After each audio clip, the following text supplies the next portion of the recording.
Hello, hello, my brave investors. Welcome to this channel once again, where we are on a journey to acquire real estate here in the United States. As a foreigner, multiply your wealth, and more to that, get an EB5 investor's visa into this country. How does that sound? All you have to do is get the information, action that information, and then you will see it come to pass in your life. Before we go any further, let me introduce you to my beloved, amazing husband. His name is Phil Beck. I thank God every day that He blessed me with such a wonderful husband. I'd also like to introduce my two sons, Wisdom and Favor. They are the gem of our lives, and every day we pray for God's spiritual covering over them and that their destiny shall come to pass in Jesus' name. And last but not least, our father, our spiritual mentor. His name is Pastor Clint Ross, and he's the founder of the Global Wisdom Center in Cape Town, South Africa. He has been teaching us about the topic of honor. He has enabled us to come this far. He has been our guide. He has prayed for us, and we just want to really honor him and thank God for his role in our lives. If you have been following this channel for some time, you know that previously we have discussed the two fundamental things that we need in order as foreigners to participate in this wealth accumulation and multiplication process and getting the EB5 visa here in the United States. The process is the tax auction process. This is whereby you attend an auction. It can be an online auction or it can be a live in-person auction, whereby the state or the county is getting rid of property using a bidding process. So you participate in it by giving your bid. By God's grace, your bid is chosen. And then you start the process of obtaining the title deed from the county, and the property is ultimately yours. So this is the process that we're talking about. So if you do this enough number of times, you'll be able to acquire enough wealth to obtain an EB5 visa. How do you get an ITIN? How do you apply for it? So, excuse me. We know that the IRS, which is the Internal Revenue Service, is the one that issues ITINs. And so definitely we'll have to go to the IRS website. So ITIN application, search, that is the actual form.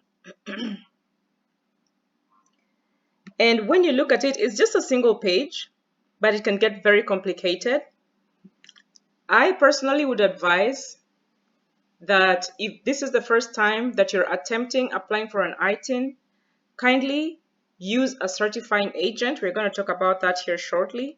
A certifying agent is somebody who has been vetted and proven by the IRS to help people fill out their applications and submit them to IRS so that they can get the ITINs.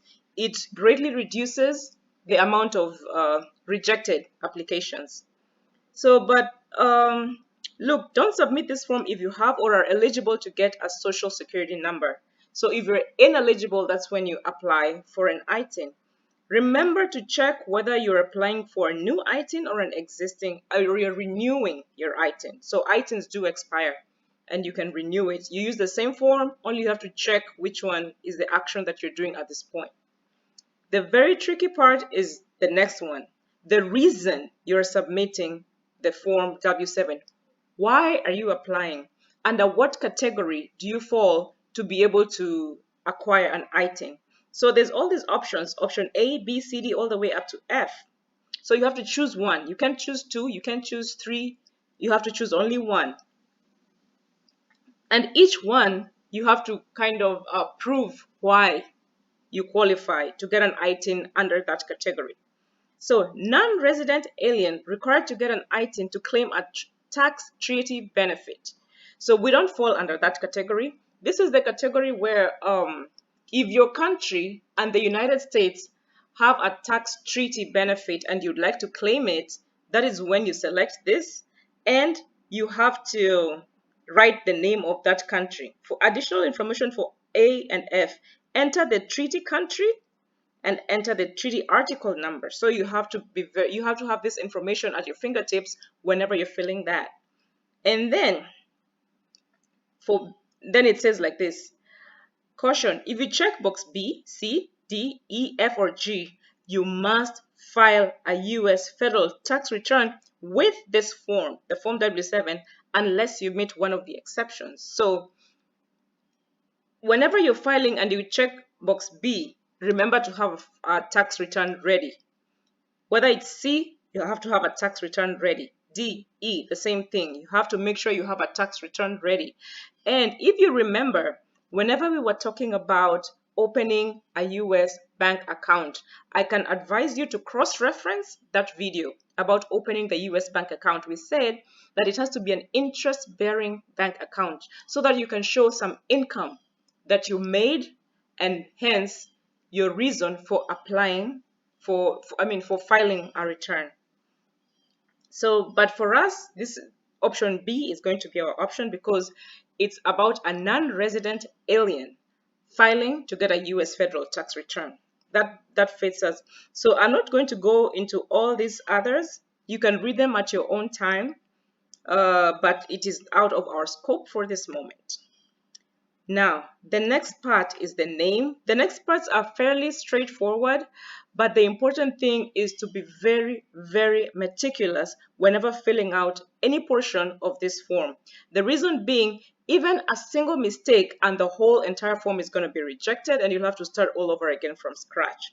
So be very careful, take your time, don't confuse, make sure you fill out every box unless it doesn't apply, and then you have to continue like that. So there's the information that you need. If you have USCIS documentation, you have to write it there. So the identification document that you're submitting, which we're going to discuss in the next section, whether it's your passport, whether it's your driver's license, make sure you annotate every single detail. If you don't know, you have to click don't know. If you know, you have to fill out the information.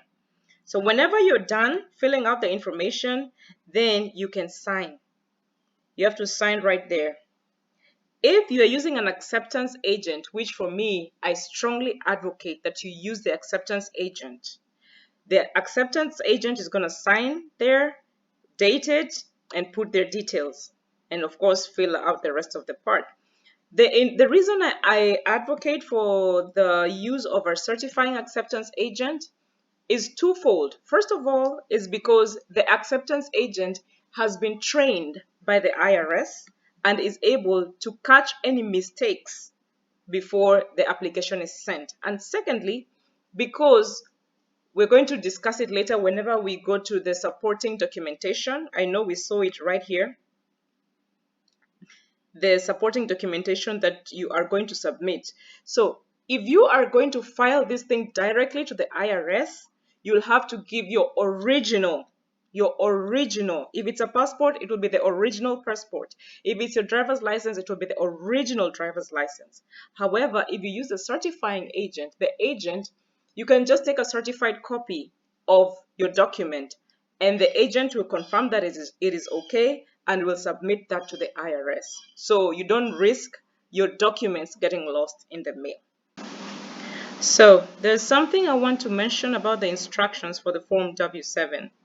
One of the things I want to mention is, it's a very long document. It has several pages, but just one or two things for the purposes of this video that I want to show. And the first one is this. Taxpayers residing outside of the United States can apply for an ITIN through a certifying acceptance agent. So it is within the instructions that you can use a certified acceptance agent. And then if you click the link about certifying acceptance agents, you'll know more about it. So don't worry if you don't know what to do or if you're a bit scared or don't know where to start. Just approach a certifying agent and they will be able to help you. So the purpose of the form is to apply for a new ITIN and to renew an ITIN. And of course, it says what an ITIN is up here. I'll leave that to you so that you can read it at your own free time. The ITIN, what is the purpose? It's for federal tax purposes only. An ITIN does not entitle you to Social Security benefits. So, and it doesn't even change your work or immigration status whenever you come into the United States. So don't apply for the ITIN and then feel like now you can also apply for the Social Security benefits that are there. That's something totally different. All right. And then, so who is eligible to complete this form? So any person who isn't eligible to get an SSN can fill our form W7. Now, let us go swiftly to the supporting documentation requirements. So, of course, you must submit your documentation to establish your identity and your connection to a foreign country. So, your documentation should prove who you are and it should prove that you're a foreigner. All right. So, let's go quickly here to the table. There's a table here that shows what kind of documents are acceptable. So it says the passport is the only standalone document because at the same time it establishes your foreign status and at the same time it establishes your identity. So, and it's the only document that you can submit by itself. So what I would encourage everyone right now is that if you have not applied for your passport, this would be a good time.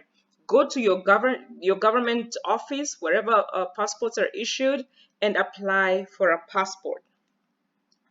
There's a whole list of other documents, but I'm not going to go through them because for our purposes, the passport is going to be sufficient. All right, so how to apply? So the first thing that you need is your completed form W7.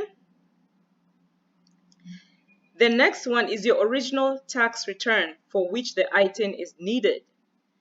So as you can see, you will need your tax return. So remember what we said about the kind of bank account you should open. It should support this tax return. Number 3, you need original documents or certified copies of the documents from the issuing agency. Aha. So that means if it's your passport should be certified from the issuing agency. If it's whatever other document, but for our purposes, we'll just focus on passports. So you must have your passport and then you must have a certified copy of the passport along with the other documentation that you need. So if you fell in any other category, then you have to make sure you bring also all the other documentation that is required for that category that you qualify for. So it also tells you more about the first time ITIN applications, all these things. So your certified copies should be certified by the issuing agency, not by a notary public, not by a lawyer, not by an accountant, by the issuing agency, the Department of State that issued that passport. So have the offices of the US embassies or consulate. So for example, if you're a Kenyan and you live in Uganda, you have to go to the consulate in Uganda to certify that document because you're not in Kenya where you got your passport. So when you finish bringing all those documents together, you have to send it by mail. You have to send it by mail, and the instructions give you the exact address where you will submit your documentation. So that means that you have to prepare. If you look at the processing time, allow for 7 weeks for the IRS to notify you of your ITIN application status and 9 to 11 weeks if you submit it in the peak seasons. So that means that it can even take all the way up to 3 months.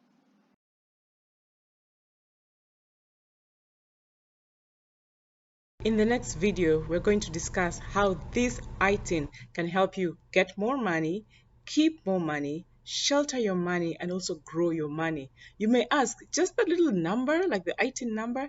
Yes, that number, it helps you to access a whole new world of financial instruments here in the United States. So look out for that. So that's all that we have time for right now. Remember to follow me on all my social media channels. If you have any questions, please feel free to ask. Don't forget to subscribe, to share, and to like. And as always, see you on the other side.